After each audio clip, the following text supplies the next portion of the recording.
Greetings, ladies and gentlemen, and welcome to our third session in Learn Economics and Enjoy Economics in 40 Easy Lessons. Today, we're going to have a look at the development of economics throughout the ages. Now, unlike other subjects, right, for example, take chemistry. We only knew about atoms in the last couple of hundred years. And if you go backwards before then, everybody thought that the world was made of the four elements: earth, water, and forgot what the other two were. But they thought it was made of those elements. Today, nobody believes that. In economics, it doesn't work that way. Because in economics, modern economics really started in the 18th century. We've always been interested in money. But how money works and how we can make it and how we can make the economy serve us best is really only from the 18th century, where it's been documented and it's become a method of inquiry.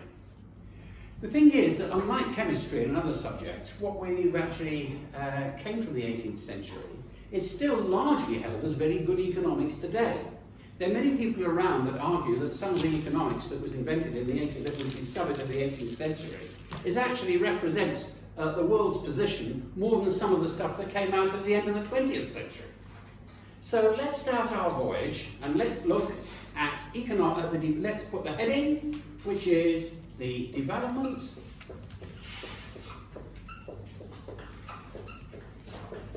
of economic theory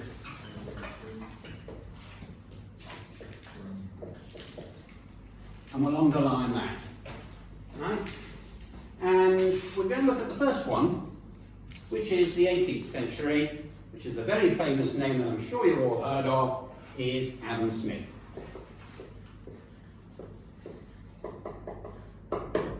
Adam Smith, and the date that goes with him, 1776. I'll tell you something about Adam Smith. Adam Smith believed the following: that the world is capable of producing a lot more than it can, and we can all be a lot wealthier than we can, and we can enjoy life a lot more, and we can get things that we need far more easily if we organise our businesses correctly and we organise our nations correctly. What was Adam Smith's formula for success? He had three things together in his formula. The first thing in his formula was specialization.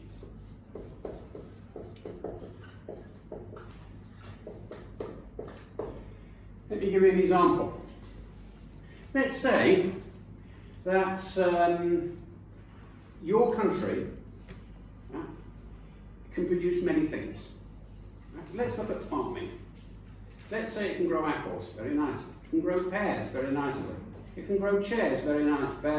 It doesn't grow chairs, we don't have a chair tree. Right? It can grow plums very nicely as well. Right? It can also produce other things. It can produce wine, beautiful wine, very tasty wines that the world enjoys. Not just the country enjoys, but the world could enjoy. It can also produce cheese that the world could enjoy. These are all various things that countries can produce. It can also produce items of technology that the world can enjoy. It might be able to produce machinery.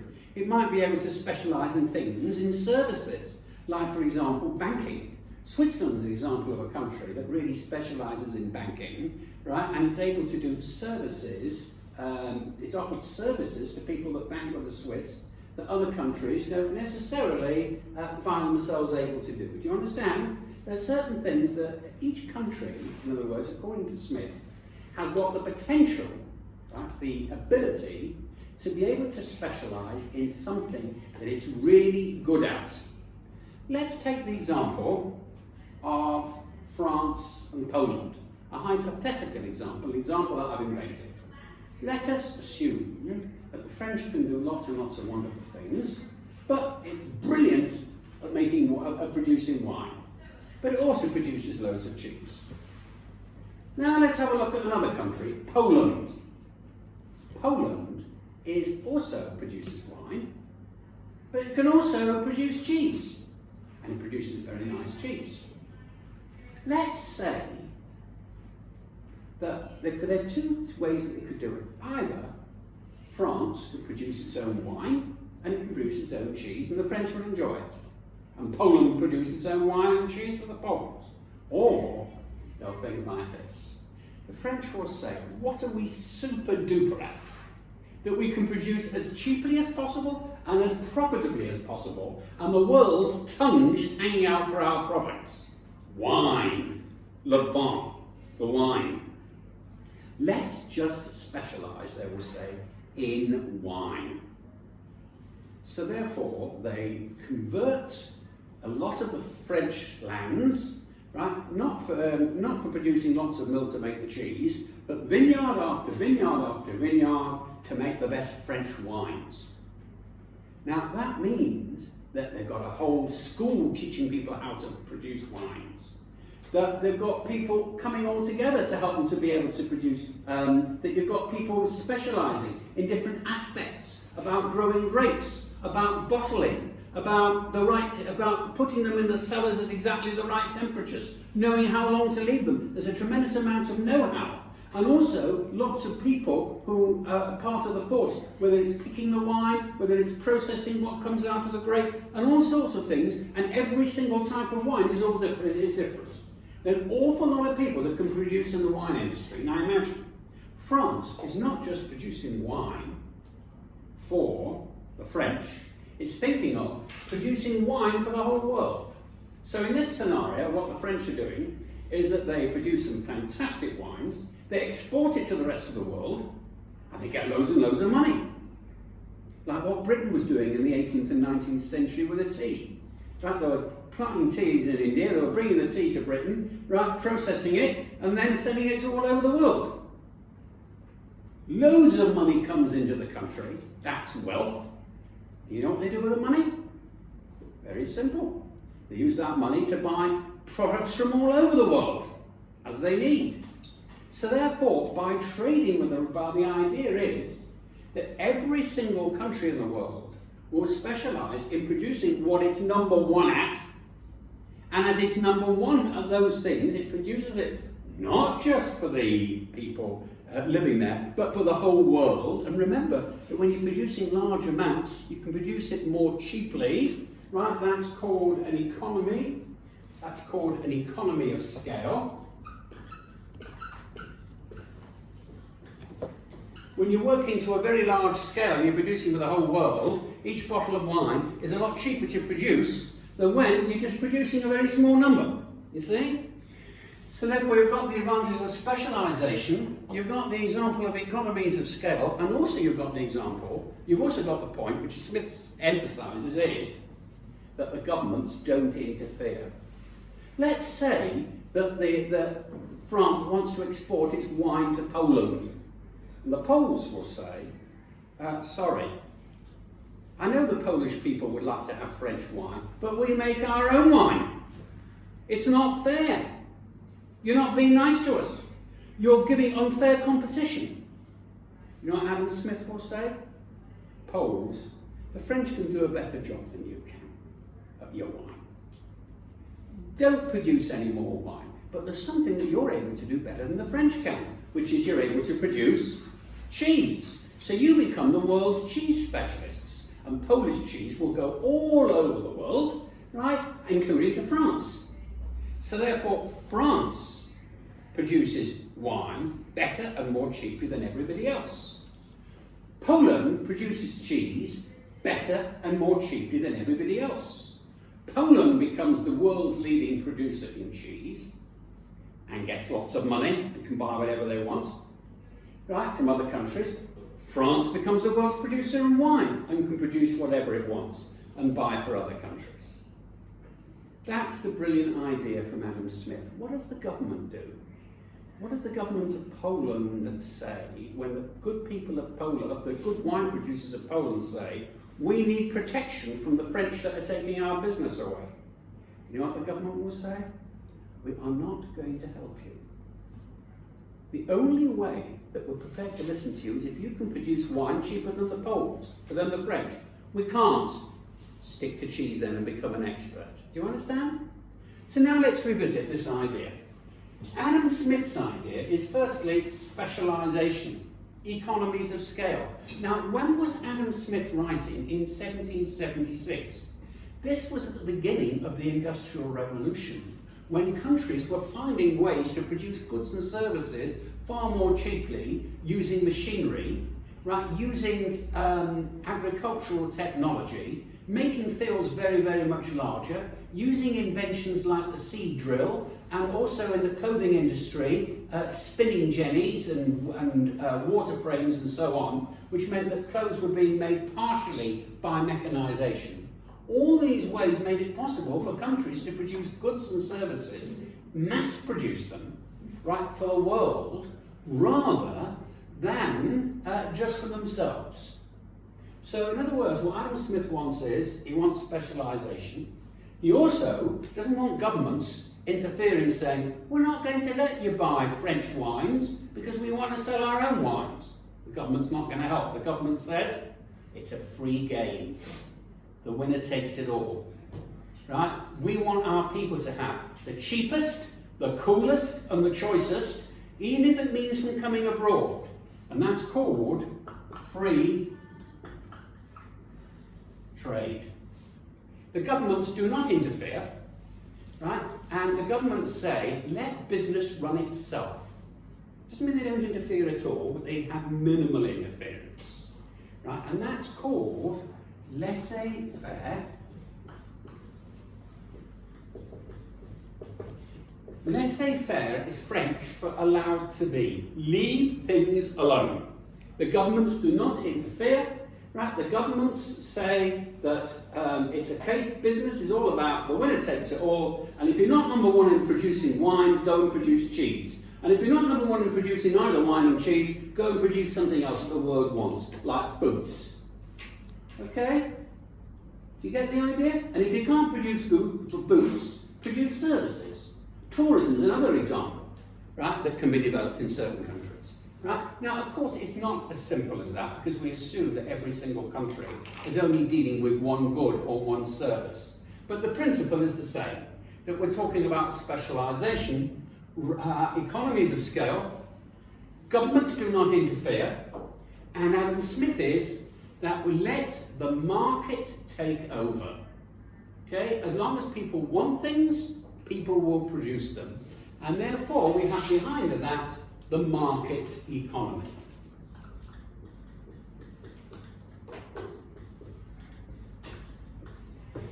That is the principle of Adam Smith, and that's the 18th century, so we'll put C18. Now I'm going to take this off the board, and we're going to have a look at what happened later on. I'm going to take this off. I'm going to see what happened in the 19th century. Two main things happened in the 19th century. Right? In the 19th century was the time when Adam Smith's ideas took roots, and you had the development of what was the market economy. Let me explain this in more detail. Right? That by and large, right, when things were produced, people bought them. But sometimes there were good times, sometimes there were bad times, and the first thing that you actually tended to happen in the 19th century, C19, is that you had the business cycle, recognised, which I'm going to explain in a moment, and then also you had the development of Marxism, which I'm going to be explaining in a moment. Right? Karl Marx had a very strong influence in economics in certain parts of the world. Right? First, we're going to have a look at the business cycle, which is really Adam Smith taken to the next stage. Let me explain what the business cycle is. Have you heard the expression, we're going through a recession? Business isn't good. Have you heard the assertion that we're actually, business is picking up, we're going through a boom? Now, what happens is that business is not always stable. There are sometimes good years of business, and there's sometimes bad years of business. Why that happens, we will consider in detail when we start our third unit, which is macroeconomics. When we look at the business cycle, right, or what's actually the classical period, the classical business cycle. For now, we're going to just describe it in the following way. Let's say we've got time here, and let's have a look at, well, we can measure it one way. Right, let's look at employment levels.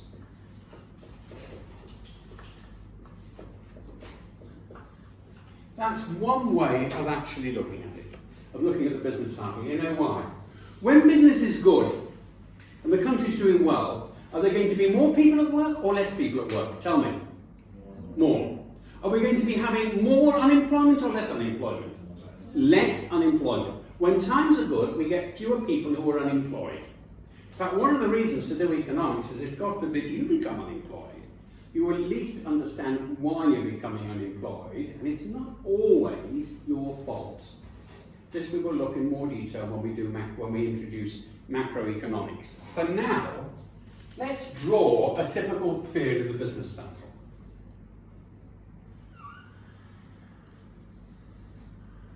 Here you are. And let's label it. Here, it's going up. That's a boom. Here, it's doing as well as it can. Now what's happened, and let's say the time is in years. Right here it's 0 years and this is 10 years. Right, it's typical. Then it's going down again. 3. Then it's dropping. Businesses are closing. People are getting unemployed again. And then it hits the bottom trough. And then people say it's never been so bad. You said that's what they were talking about in 2008, for example. We never remember business being so bad. But then what happens is that for some weird and wonderful reason, reasons which we will explore, the economy starts picking up again. Right? And it goes back into boom, peak. Now, if you look at the general level of the national economy, how many people are employed, and the value of goods and services produced, you're going to get something like this. Right? On the whole, it's improving. But that's not how it is from year to year. It's a bit like the waves. Have you ever sat on the seashore? You know that even with the tides coming in, sometimes one wave is further out, and then further out, and then all of a sudden a whole lot comes in, right? And you have to move your beach mat a bit further back. That's the same in economics. That's the general direction of how economies are, but sometimes over short periods, boom, peak, recession, trough. In the 90s, why this happened, right, I will explain very briefly. Right? When it comes to a boom, everybody's spending money. You know why? They're opening businesses. They're borrowing money. People are coming and buying and selling. More people are being employed.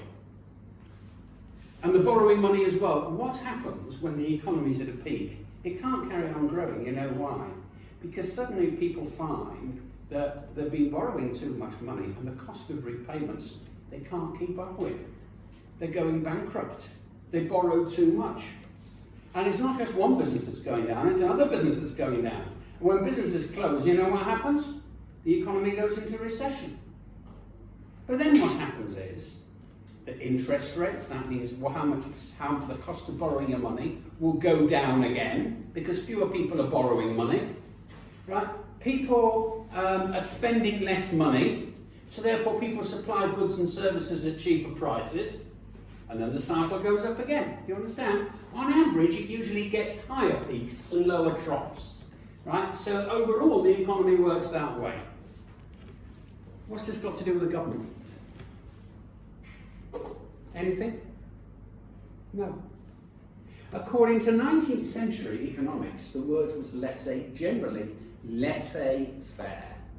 If the country's suddenly got unemployment goes into unemployment because it's in a trough, right, and it's actually in that situation, don't worry about it. the 19th century economists said. You know why? Because it's only temporary. Soon the market will pick up, and then everything will be back again, you're going to get your job, and so on. And this was the experience in a lot of the world, all the way through the 19th century, that business goes on cycles. Do you get the idea?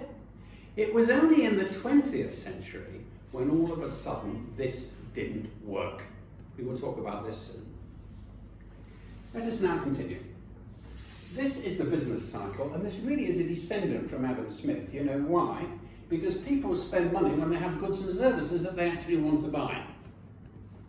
The second thing that happened in the 19th century, which I'm going to deal with a bit more briefly, is Marxism. So can I just take this off the board? Take this diagram off.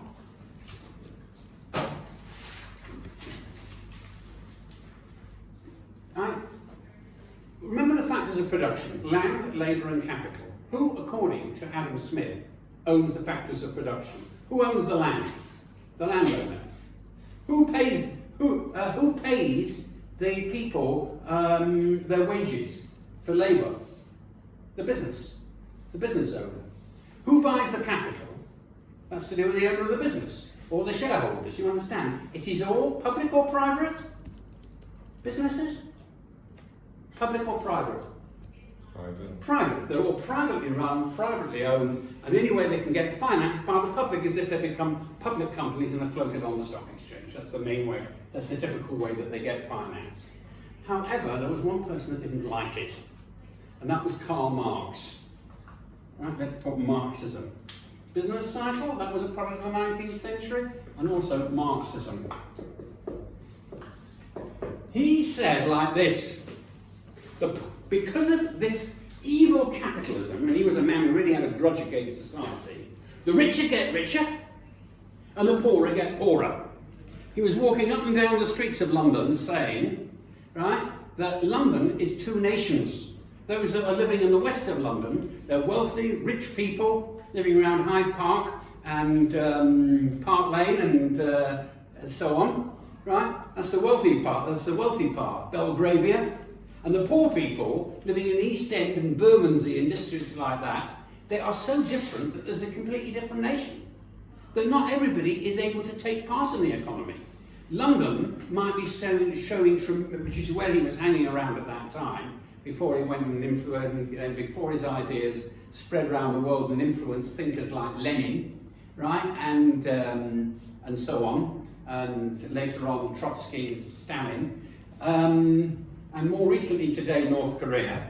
Right, his idea is that it's not right that people should own everybody and that the world should be run by rich people, right, who are exploiting the poor and keeping them in scraping poverty. And they've got no choice about negotiating their wages. I've got a new plan, he said. We're going to have a revolution, and we're going to, from all the rich people, the government's going to take everything. And the government is going to decide how much to produce. The government is going to be the employer. The government's going to own the land. The government's going to pay the labour, and the government's going to have access to the capital. And then everybody's going to be happy. It sounds very nice when you first hear about it, doesn't it? Especially if you are poor and penniless.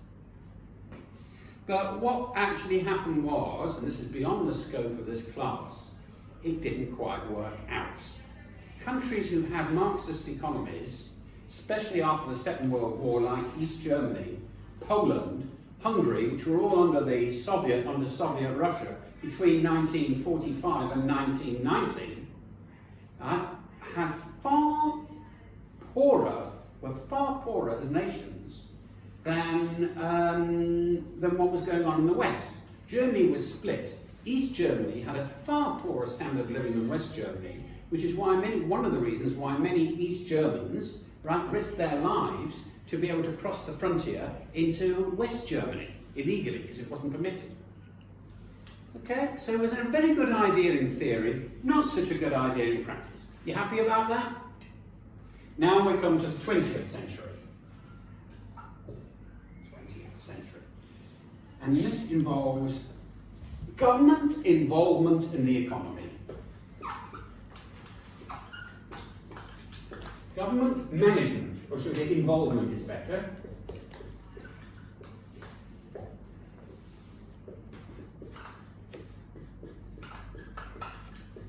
Now, this is not Marxism, even if some people have claimed that it is. We are talking about something completely different. Let's go back to the business cycle. What did we say the business cycle was? Boom, peak, recession, trough. Let's reproduce it. All right? Boom, peak, recession, trough. That was the business cycle. So it was in the 19th century. It was all regarded as good wisdom. But if the economy is doing badly, don't worry about it. It'll correct itself. Economies, national economies, are self-correcting. Government needs to be minimally involved. This was good Adam Smith stroke 19th century thinking. But as the 20th century progressed, this didn't seem to quite be the answer. And it was put to the test in a very brutal way in 1929. In 1929 was the year when the stock exchange collapsed, when there was the big Wall Street collapse that you're probably familiar with in history. Right? Why that happened, again, is a separate lesson, and it's outside the scope of this presentation, and you should know that even economists to this day argue as to why it actually happened. But what we can all accept is that it did happen. Suddenly, savings, investment became worthless. There was lots of stuff being produced, but there wasn't money to be able to pay for it. It went right against Adam Smith, it went right against these theories.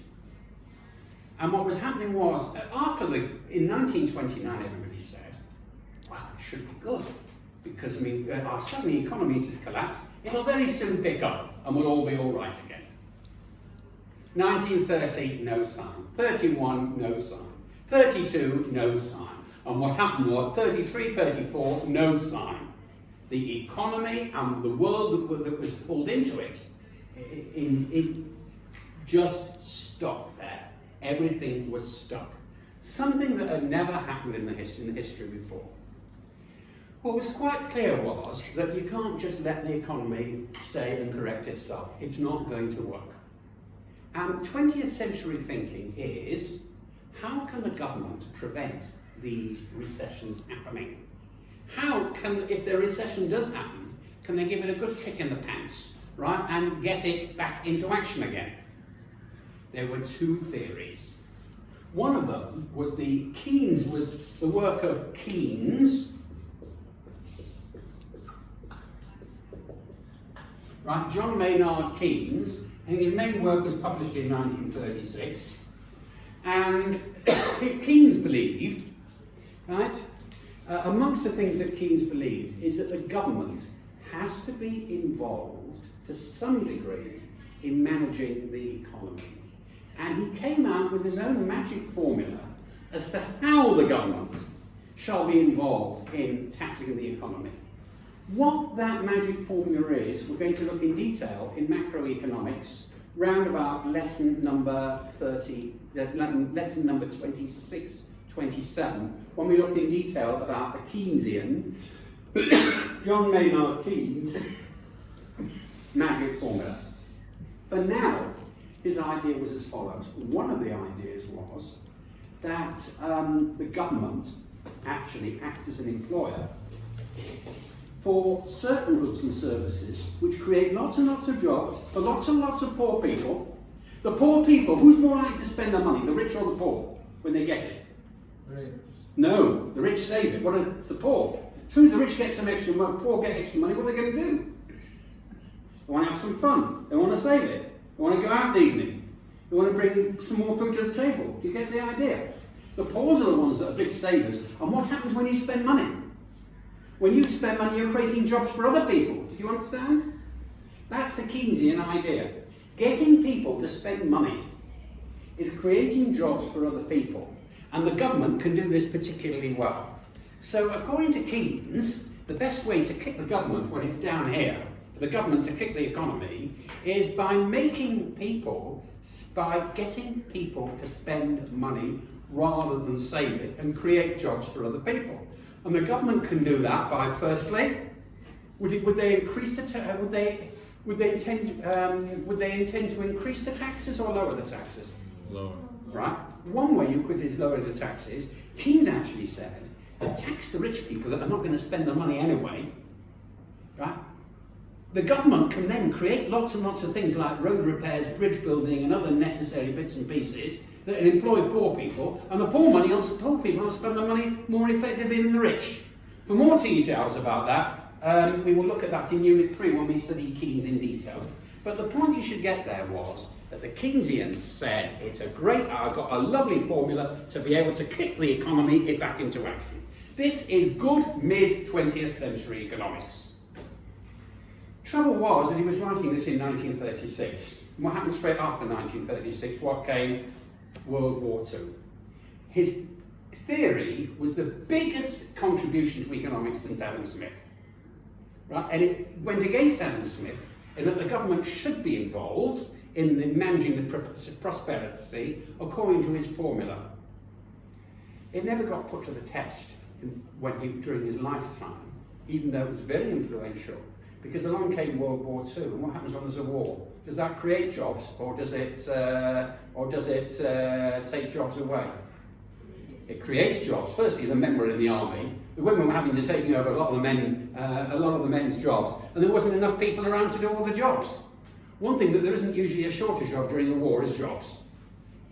So it wasn't put to the test until the 1950s and 60s. Economies were being rebuilt, and it wasn't until the 1970s that it was put to the test. The governments tried to use that method when the world was going through a bit of a recession in the 1920s with high inflation. It didn't seem to work very well. The Keynesian idea was very good. It didn't seem to work. And why that happened, it didn't seem to work. The Keynesians claiming they didn't get a fair chance. Right? It's something that we will look at in more detail in macroeconomics. That's one theory. Now we come to another theory, which is the anti-Keynesians, or if you like, the monetarist view.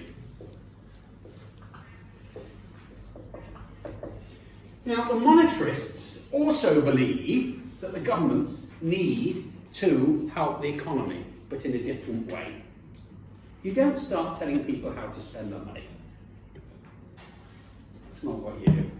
You don't start making, you don't start giving encouragements to be able to get the economy going by creating jobs for lots and lots of people. There's a different way of doing it. And that is simply the interest rates.